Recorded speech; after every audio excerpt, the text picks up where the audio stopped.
Hello, everyone. Thanks for coming along to this. Today's session is called Dangerous Visions. It could also be called Deadly Visions, I reckon, because we have two very special books, but particularly, this is very cool. This is apparently, according to Mykaela, the first anthology of First Nations speculative fiction that has been published in Australia, which is a pretty momentous thing. So I feel very privileged to be here to talk to these guys about that. Jack Latimore is a contributor to the book. Mykaela is the editor and also a contributor to the book. And we also have Andrew Nette with us to talk about this book. Now, both these books just look fantastic, by the way, I've got to say. They colour coordinate too, which I noticed. I know. We planned this. Dangerous Visions and New Worlds, Radical Science Fiction, 1950 to 1985. We've got a lot to get into, but first of all, Mykaela, what inspired you to put this book together? Well, I've been studying speculative fiction for my doctoral project from 2017 to 2021. Let's go back. 2016, I was reading a lot of science fiction, First Nations around the world, and I was trying to look in, our own continent to see how many of our own people were writing. I knew of a few, but the more I looked, the more I started to uncover, and it started out in 1990, so with Uncle Sam Watson, who's a Mununjali activist and author. He wrote the Kadaitcha Song in 1990, so it started back then, and the more I looked, the more I started realising that our people have been publishing this stuff for a while. And there are a few North American First Nations or post-colonial anthologies that I'd read in 2016 before I started my degree that made me want to do this and to study it and to write my own speculative fiction because I hadn't written it before. Just seeing how much of our stuff had already been out there. And then the last few years, there's been this huge explosion.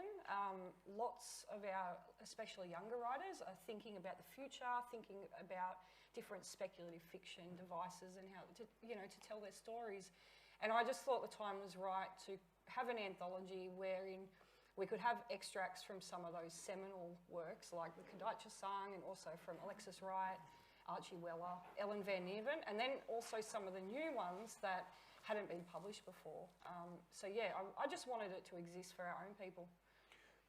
In your overture or foreword, you write that spec-fic is a big and porous basket that holds all the slippery types of stories together, including science fiction, climate fiction, alternate history, futurism, post-apocalyptic fiction, utopian and dystopian fiction, fantasy, horror, gothic fiction, surrealism, magic realism, and slipstream fiction, which was just is a great sort of encompassing thing of it all. But one of the things that I found really fascinating and I hadn't really thought about before is you talk about how the idea of speculative fiction and a lot of these things, it's not a great term for First Nation, for Indigenous writers, because all that stuff sort of is embedded in culture. Can you sort of talk to that a little? Yeah, so speculative fiction as a Western genre is, pretty new. You'd say like the last few decades, but really 100 or so years. But our cultural stories have been dealing with these kind of literary devices for millennia. When you think about ghosts, you think about devils, you think about time warps, you think about magic, all of these things are things we've been using to tell our stories for millennia. So they're not new. So using the term speculative fiction for our stories isn't always appropriate. That said, I love the term, I don't mind it, because I am consciously writing into a genre, a literary genre, that, it has its origins in our own stories, but I'm also in conversation with speculative fiction from all around the world, that history, yeah. Jack, you're predominantly known as a journalist, and you have a short story in this. Tell us about the process of going, I'm going to write speculative fiction instead of journalism. The news of the day, yeah. Well, it's kind of, the story that's in there is one that I wrote in 1994, 93 maybe. So it predates the journalism a little bit. And this was just an opportunity that came up. I've been chipping away, sort of reshaping the story, revisiting it. I put it into the Glen Ira short story competition or something like in 2009. Didn't win. should have, but I needed that money too. It was so filthy. But yeah, and then this opportunity came up, and I went back and had a look at it. Went, that's kind of interesting. I'm not sure if I ever thought of it as speculative fiction or science fiction or any of those sorts of within those categories. But it was informed by those, more so by movies, really. And we've discussed previously about the book Mad Max and stuff. So yeah, I was just infatuated with post-apocalyptic landscapes and situations, and writing, sort of applying those to very real-world events that at the time of writing were going on around me, which was an attempt to develop like a Club Med type resort on the Fingal Peninsula, which is an Aboriginal community up around Tweed Heads. Yep. So I took all these contemporary sort of issues that were going on and mixed them up with this idea of post-apocalyptic sort of characters and landscapes. Yeah. Andrew, your book is, I guess, it's effectively a collection of essays by a lot of different people talking about a really important phase, a time in sci-fi and speculative fiction. This is the third one in the series. Or how do you go about putting these together and going, I'm just going to cover this huge genre, this huge area? Where do you start? How do you sort of put a book like this together? It's the third book in a series of books loosely based around, I suppose, the paperback revolution that occurred in the US and the UK, and then subsequently later in the 1960s, after the war, in Australia. The first book we did was, as you say, it was called Girl Gangs, Biker Boys and Real Cool Cats, Pulp Fiction and Youth Culture, 1950 to 1980, and we tried to look at how youth culture had been presented, had been sort of portrayed in pulp fiction after the war. Then we did a second book, which was called Sticking It to the Man: Revolution and Counterculture in Pulp and Popular Fiction, 1950 to 1980, I think that was. That looked at how Black Power, anti-Vietnam War movement, feminism, lesbian liberation, gay liberation, civil rights, how that had been portrayed in pulp and popular fiction. That originally had a whole lot of stuff about science fiction in it. And the book was so large, our publisher just said, look, this is too big, because these books they're full colour books and they've got all the covers, and my publisher is constantly complaining about how expensive they are to do. So we'd originally had science fiction in it, so we sort of carved, it actually just took, the third one wrote itself. We carved out all the science fiction from the second book, and it very quickly, we put together a roster. We had put together a roster of people. The books are, so it's talking about this period, a key period in science fiction, as you say, where basically science fiction before that was, it's what's called the golden age of science fiction, which is happening in the 1930s, the 1940s. Science fiction mainly in pulp magazines. It's quite white. It's very technologically focused. It's about basically white men going out into space and rescuing damsels and slaying. Not all of it. It's a gross generalisation. The genre is so broad that you can never. And there were also people writing against that too. But that's broadly what the golden age of science fiction was. In the 60s. It's bubbling away for a while, but in the 60s, a group of people basically say, stuff that. We want to actually start writing science fiction, which is about the problems that are happening on Earth now. Racism, Vietnam War, mass media cultures, environmental pollution, etc. And that sort of coalesced around this movement, which is not really a movement, but it's called the new wave of science fiction, which occurred in the 1960s.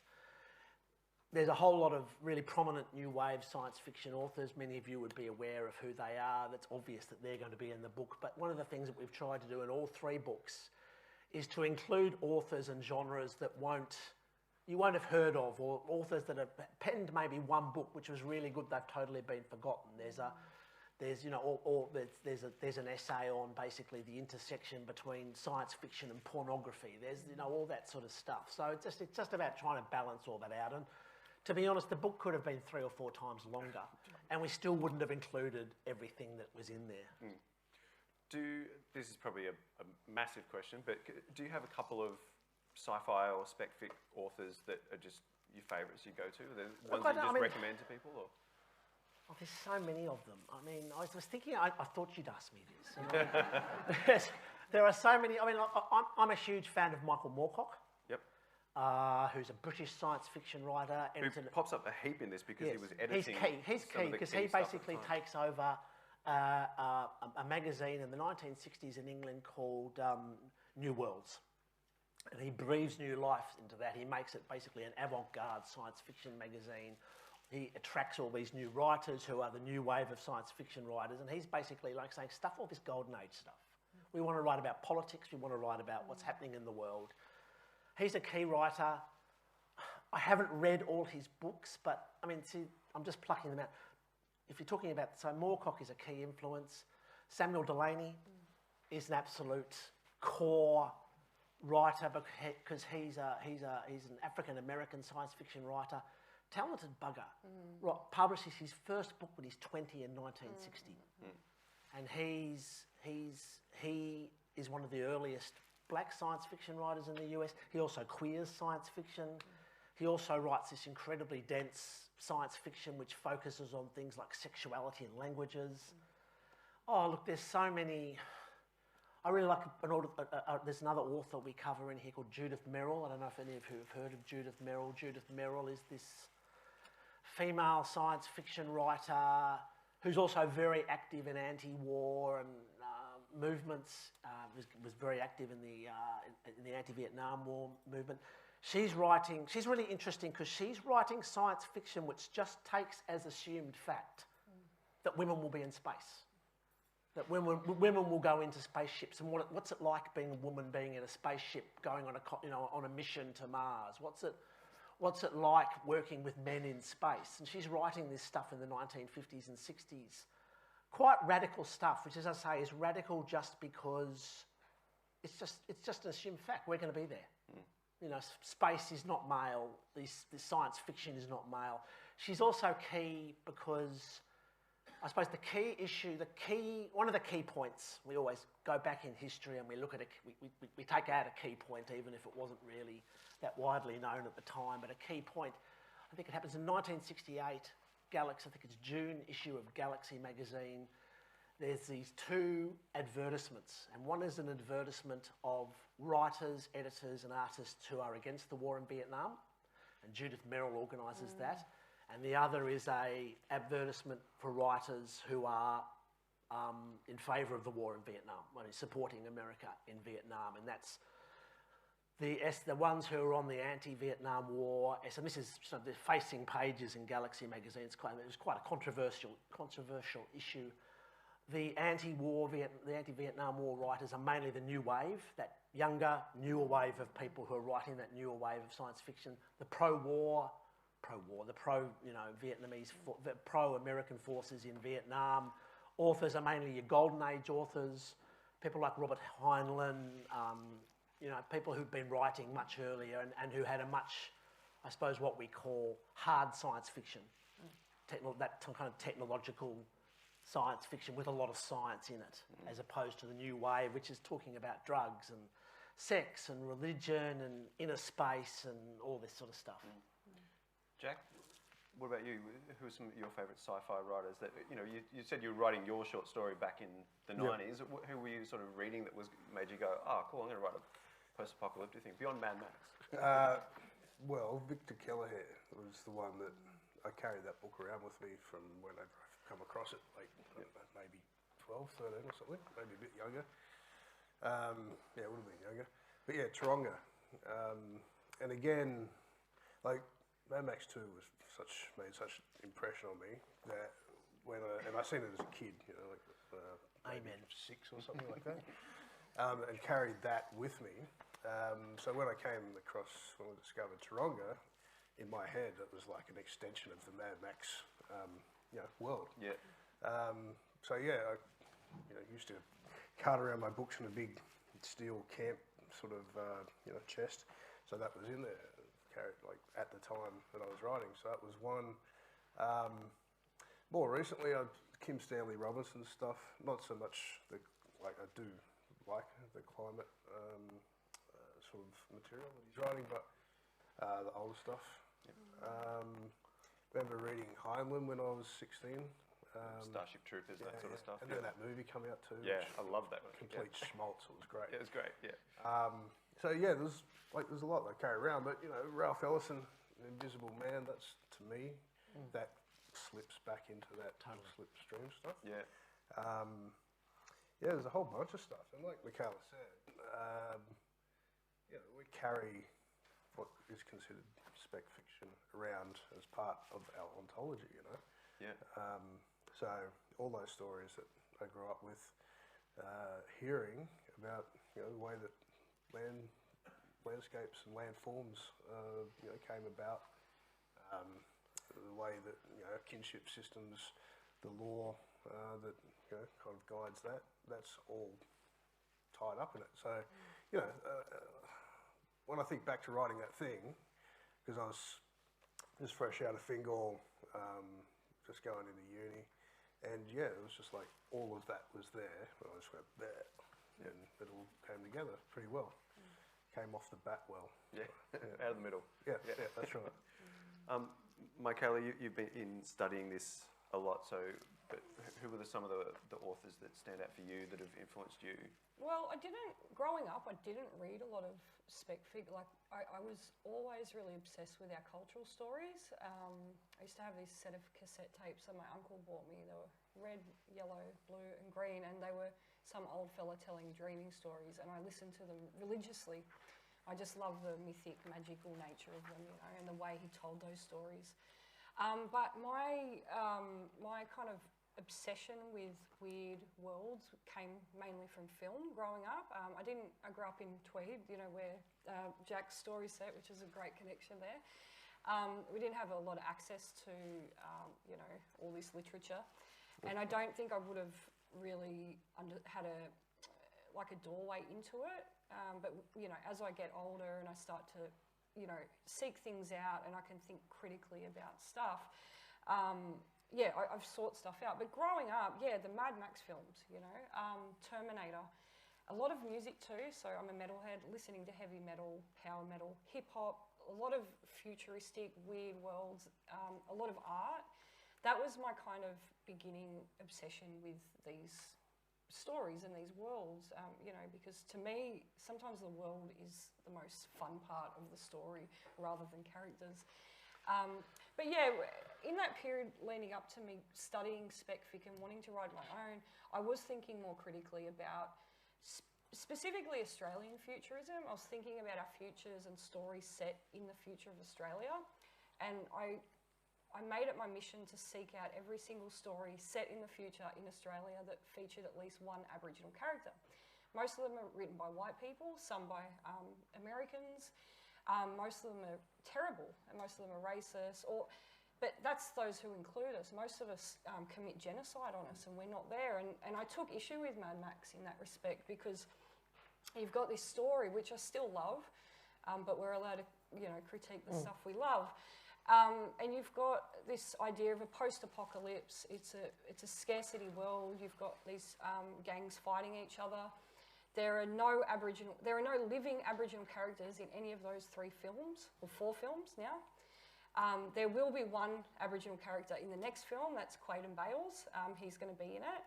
But the only really Aboriginal character in those films is in Fury Road, and it's a ghost. And he accuses Mad Max. He says, "You let us die." And to me, that is the most apt metaphor for our representation in post-apocalyptic Australia. And so I took issue with that. So yeah, a lot of my inroads to writing my own spec fic has been from a combative stance, but that makes sense because I'm a combative person. I wanted to be in conversation with it and argue and say, we're not going anywhere. We've already experienced apocalypse. We're post-apocalyptic now. And so I wanted to write my own stories and showcase other people's stories that said the same thing. Yeah, but you know, since I've been, if you really want to ask me who my favourite spec fic authors are, they're all in this. They're all in this book. you know, and I don't just mean the more well-known ones like Archie Weller and Alexis Wright, but, you know, all these new stories that are coming out, they're just incredible, and they're people, I think, who are going to keep writing incredibly smart and biting spec fic stories, yeah. When you put the call out to write this book, it was obviously there were some pieces you wanted to be in there, but you put a call out to Indigenous writers to say, hey, this is what I'm doing. What was the response like? Oh, it was amazing. I watched everyone sharing it on social media. People were emailing it to colleagues. I had a lot of people emailing me and asking questions, you know, is this considered spec fic, or what do you mean by that? Because as Jack said, like, to us it's not this weird genre that, you know, it's not this genre that is kind of outside. It's just so ingrained in the way we tell stories and the way we understand the world that, you know, for one example, Evelyn Araluen, the Bunjalung poet, she wrote a story called Nuyum, a Transgression, and it's the opening story from this collection, and I emailed her and asked her if I could include it in, and she was really surprised because she hadn't ever thought of it as being speculative. But to me, it's a story that's narrated by a ghost, and it takes place in between worlds. So, you know, that definitely, yeah. And there are other stories like that. But yeah, some people were surprised. I put the call out, but I also emailed so many people. I emailed Jack. I asked, you know, do you have any stories? And he sent me 2, and I chose this one. Because it was set in the future, and it was really weird, and I hadn't read anything like it. And that's what I wanted, you know, I wanted a collection of stories that showed us thinking about worlds and issues that you don't normally see published as Aboriginal writing, because there's usually a very certain kind of Aboriginal writing that gets published and gets, you know, appreciated by mainstream society. Jack, for you, when you're writing fiction as a journalist, how do you switch between the two? Do you approach things differently? How do you look at? Very difficult, actually. Yeah. I've recently, I have a literary agent now, and she said she wanted some lines off me. She was going overseas and wanted to take them over there. So, you know, knock me up 20,000 lines over the week. Yeah, I can do that, easy. And it was really difficult, and I didn't manage to do it. Just that switching between whatever it is in my head.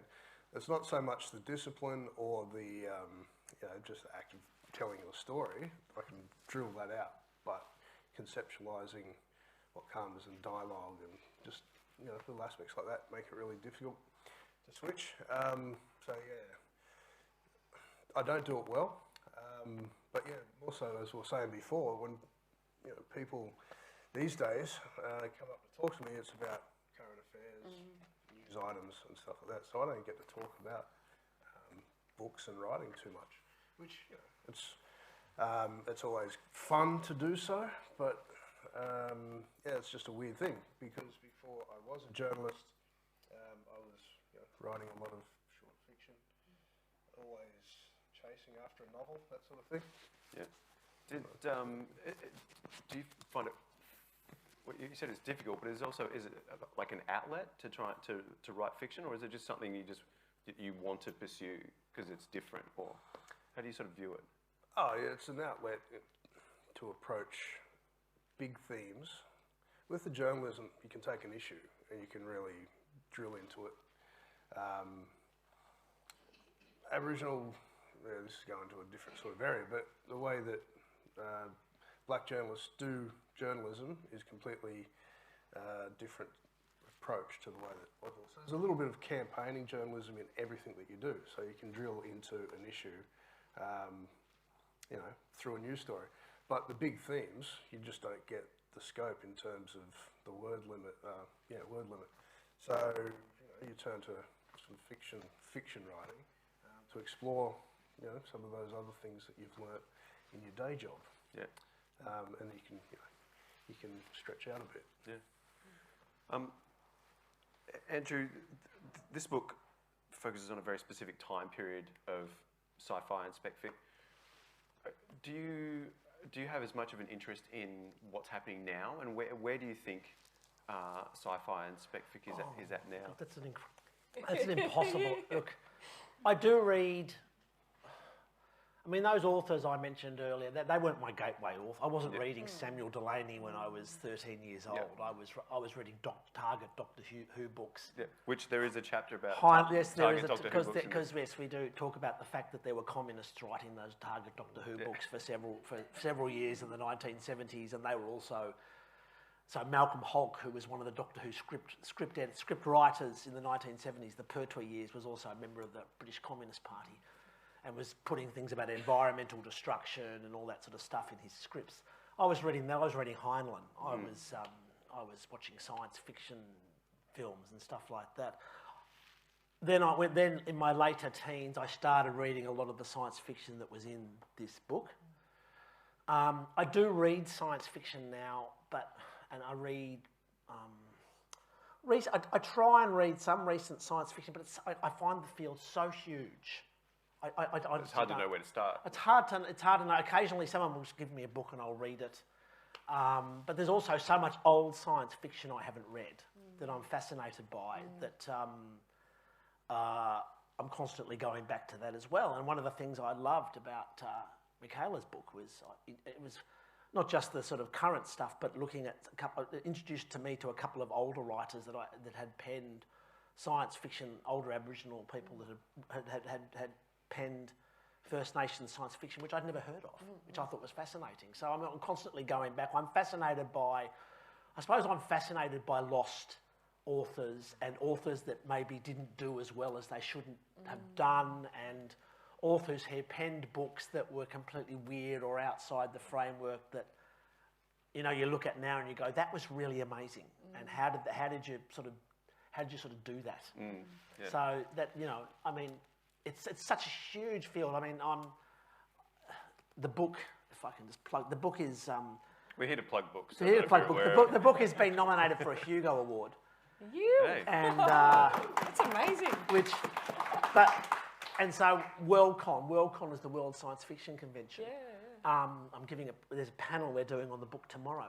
I logged on the other day. But he chose to come to Port Fairy instead, just so you know. I logged on to the Hugo website. Yes, and also the Worldcon website, and there are just hundreds and hundreds of panels. And I just go, I can't deal with this. It's incredible. It's just too big. There's too many worlds out there. There's so much stuff, and I mean, it's really, you know, African American science fiction is huge in the US now. First Nations science fiction is very big. I mean, feminist science fiction has been huge since the 60s and the 50s, but that's really taken off. Queer science fiction, there's so much stuff, all the permutations of speculative fiction and science fiction. It's really just, and of course, you know, fandom has sort of driven that too. It's just such a huge field now, which is why it was nice just to try and focus on a specific pivot point of science fiction in the 1960s, Mykaela, you mentioned before about, I don't know if it was just about the specific publisher, but that putting out a collection of short stories, but also a spec fic collection.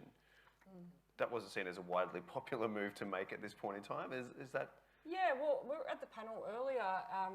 The short stories one. I was in the audience, and I think it was Chris who mentioned that, you know, somebody in the audience asked a question about how can you make it as a short story writer, and the answer was basically no. It's very hard. It's very can hard you make a living at It's very, you know, people want novels basically, and then short stories, and then the poetry's on the bottom feeding rung of the hierarchy.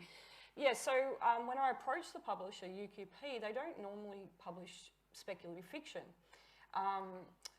But because I've been studying this for a few years, and I'd been talking to the publisher for a little bit about, you know, about some ideas, I knew that it was taking off, and I knew that everyone was interested in it. And I'm right, because we just went into our second reprint.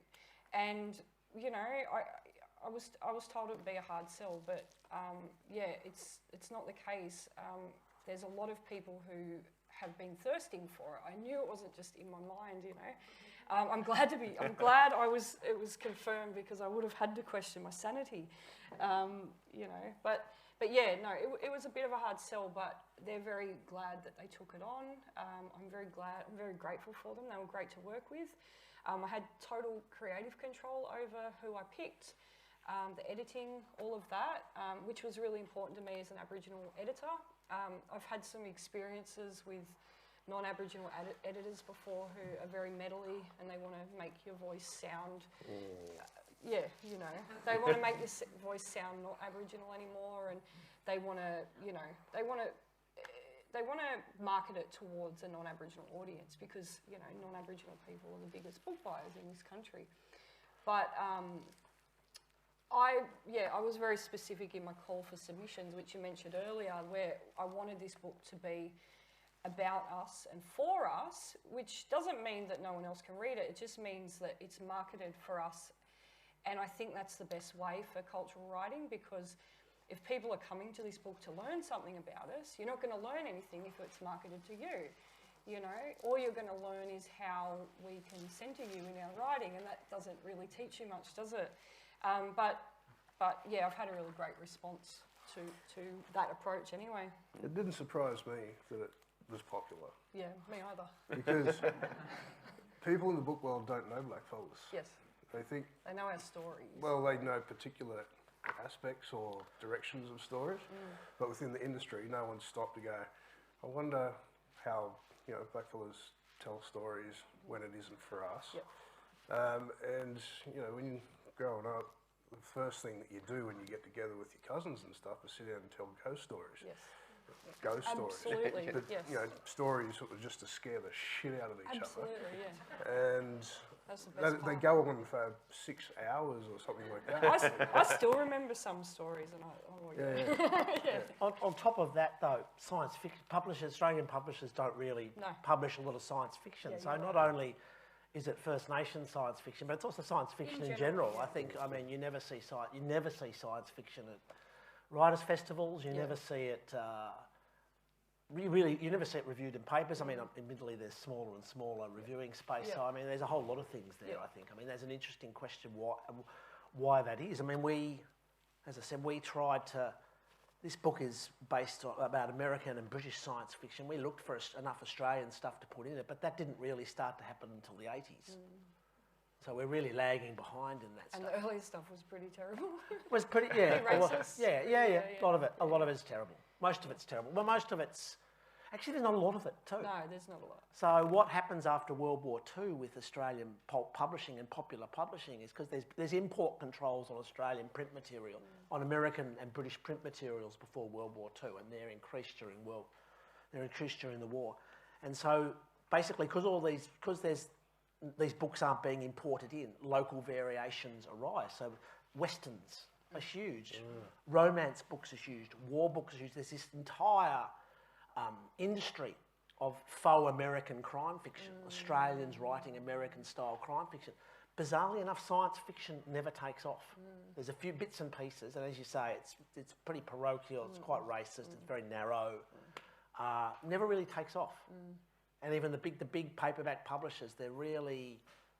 You can almost just spot it, if that one there and that one there. There's not a lot going on in the 50s and 60s and even 70s, I think. And I think it's a bit of a dirty, genre is a bit of a dirty word in literary industry, or, you know, as you know, I think we were talking earlier about how you hadn't considered the early history of Aboriginal speculative fiction, the Kadaitcha Sung, Archie Weller, who's well known for, you know, his more Didn't even know about it. Oh, look, maybe had heard about it. Yeah. Maybe. Yeah, so Archie Weller, we have an extract from his book, And it's great. Land of the Golden Clouds, and that was written in 1998. So you've got these writers who are writing this stuff, but it's not getting attention, it's not getting reviewed until I I'm not going to claim it, but I started digging around and trying to draw this history because I wanted people to know that this isn't new. Like, we've got a few science fiction writers who have been making it pretty big in the last few years, and I've heard people refer to them as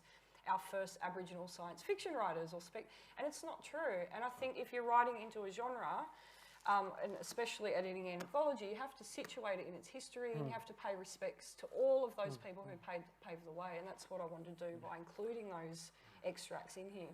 Yeah. You've all kind of touched on something a little bit there, but I think, Andrew, you said it explicitly, that the literary world kind of looks down its nose a little bit at spec fiction and sci-fi. Why is that? It hasn't always been the case. I mean, again, looking at the...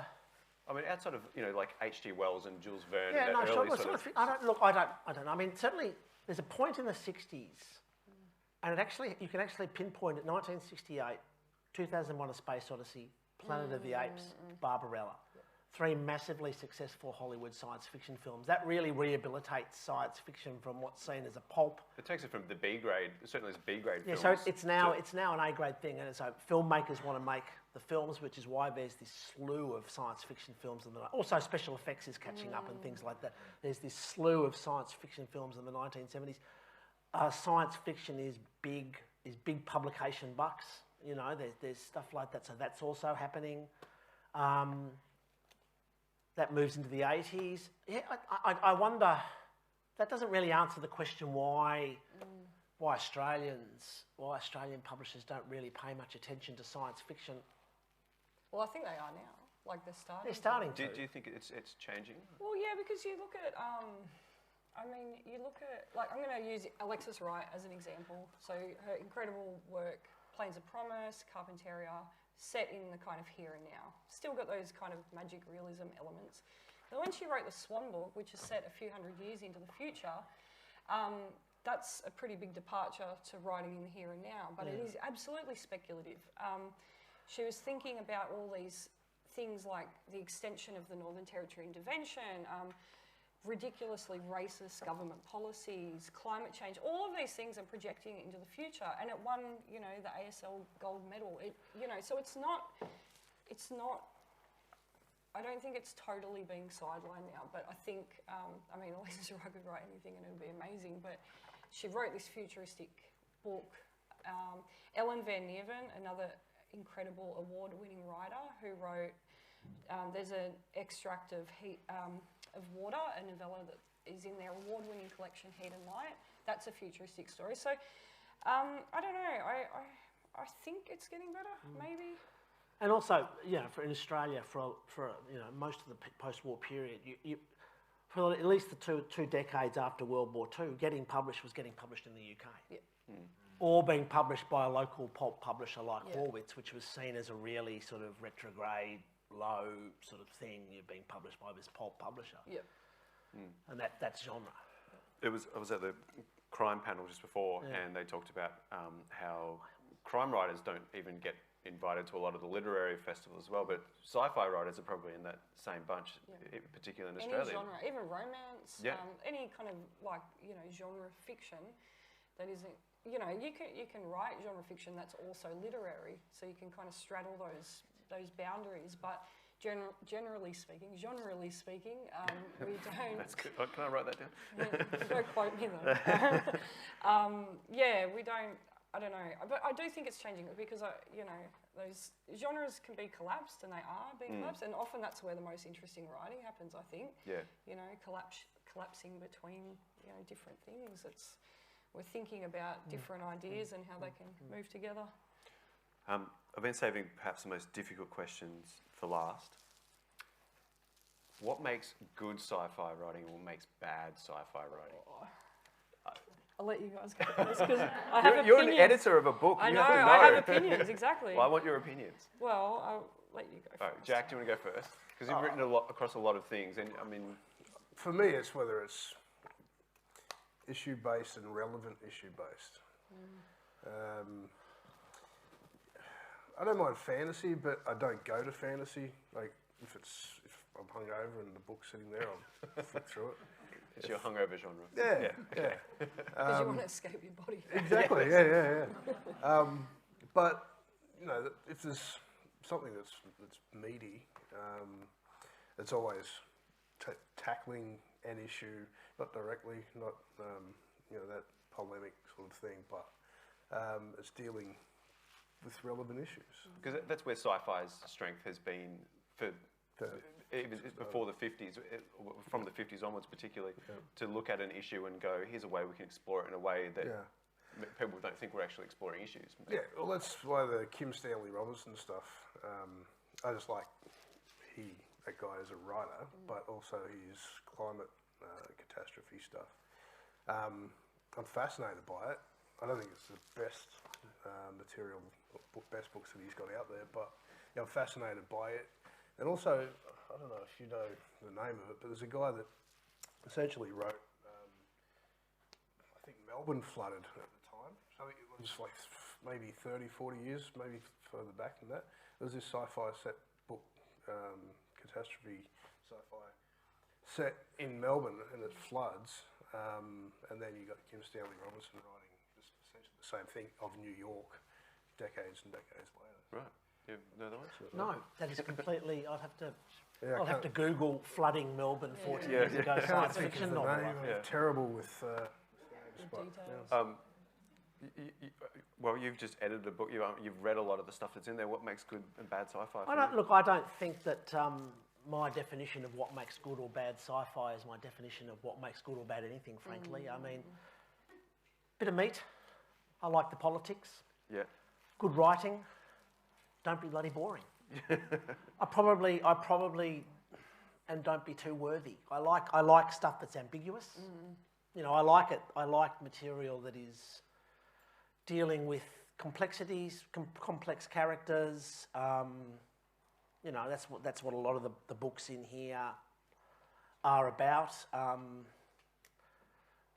That would be the same if I was talking about crime writing or anything. I think, you know, that's I feel that's a very common or garden answer, but that would be my answer. You know. Mykaela, I agree. I think the foundation of any good writing is being a good writer.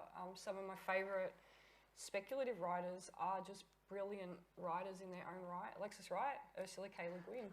You know, these are people who can write across genres. They write poetry. They have a very crisp attention to the sentence and the details. And I think if you work at your craft and you write well, you can write speculative stuff well, because these are genres of what if. And if you ask yourself a question, you know, what if the world flooded? What if the whole continent was desert and there was a scarcity of water? Or you can start to build a story that way. But if you're heavy-handed, I hate heavy-handed writing. I hate being treated as though I'm stupid and that I need every detail handed to me, because most readers are pretty smart because we read, you know, it makes us smart.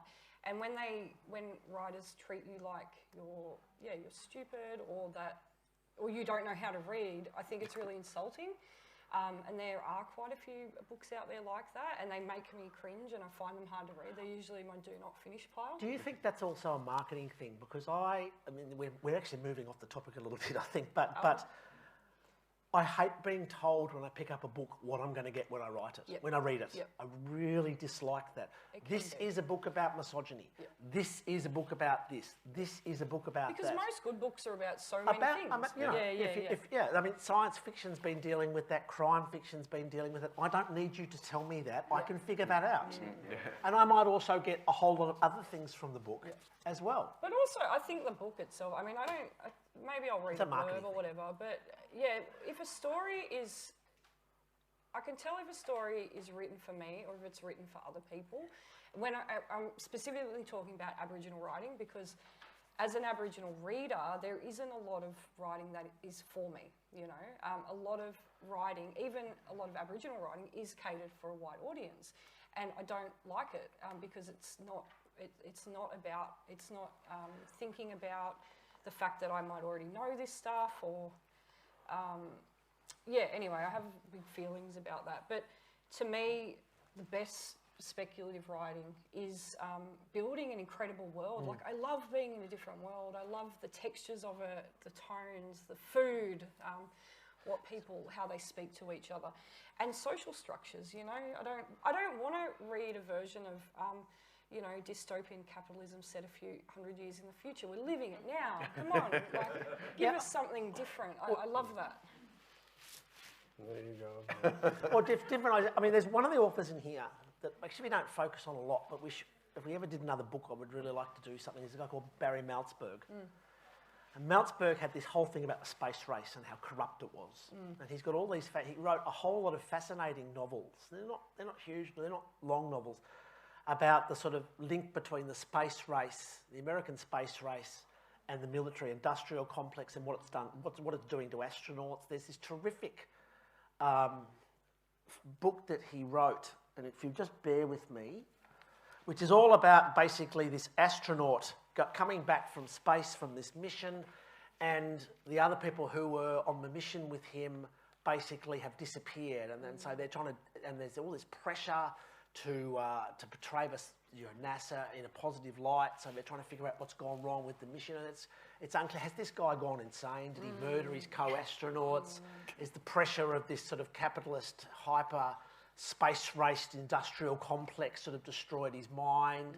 Terrific stuff, about taking this really major issue that was going on in the 1970s and 1960s, a space race, and doing it and doing this really good take on it. That's my idea of a really good piece of speculative science fiction. Some of the criticisms. And I am determined to find out what it is. I was just trying to find it too. I'm trying to find the one I was talking about.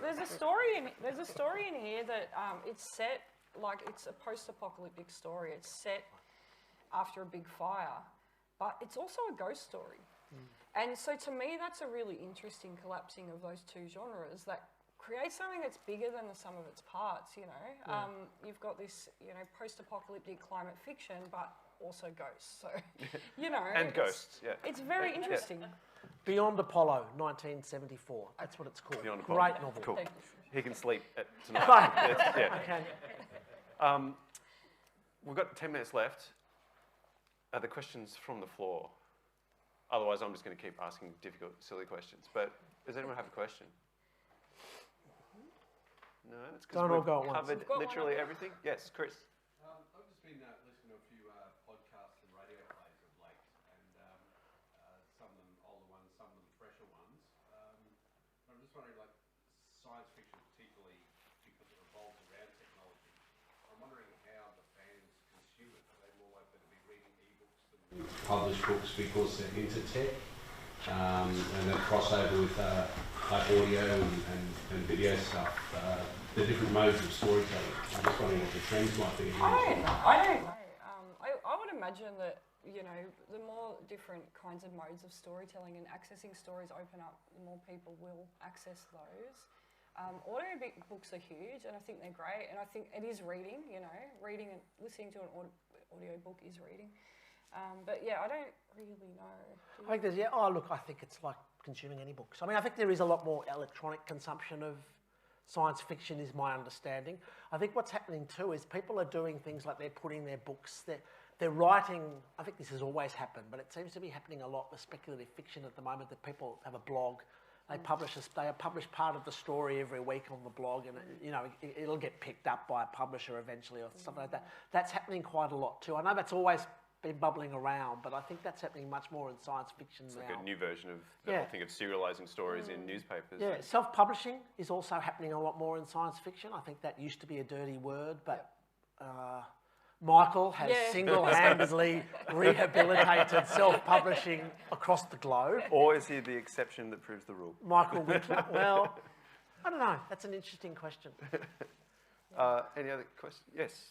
Mr. Sarong. I'm just interested in Claire Coleman and whether she's in your collection and how you place her in this realm. No, she's not in my collection. I put the call out and she didn't send me anything, so I couldn't put anything in. You just opened up a war there. No, there's no war. No, I admire her work and I respect, what she's done. She's kind of, put some of our stories out there, and she has made it accessible for a wide audience. She says herself she writes for white people, she does. And that's probably why I don't vibe heaps with her work. Like I've read, I think I've read most of it now, but yeah, it's not for me. Like I was talking about before, I can tell if a story is for me or if it's for other people. And yeah, but yeah, she's written, I think, 4 books now. So yeah, she's doing well. Richard. A question for Mykaela. So, there's science fiction that we all know about, but I kind of know that Indigenous people are quite spiritual people. So, of all the short stories that you've read, or have in this anthology, what's sort of the unique voice that has come through that you might have seen? That's an interesting interesting question because I've been told it's one of the most diverse collections of spec fic that people have ever read because there are so many different voices and different concerns. So some of the stories are horror stories, some are ghosts, some are set in the future. But really what ties them all together is a cultural kind of centering of country, community, culture. Beyond that, there's not a huge, spirituality which comes under culture, certainly, but some of the books are some of the stories are so different, but you can tell that they're Aboriginal stories because of the concerns, because of the characters, because of the voices and all of that stuff. It is crazy diverse, how, Yeah. like the stories in it. You feel from 1 minute you are reading like a horror story where there's weird creatures, like eating people and stuff. And then there's one where there's a guy who's going to write a story about a UFO that comes down to end the whole of humanity. Like, And it's very meta. Yes.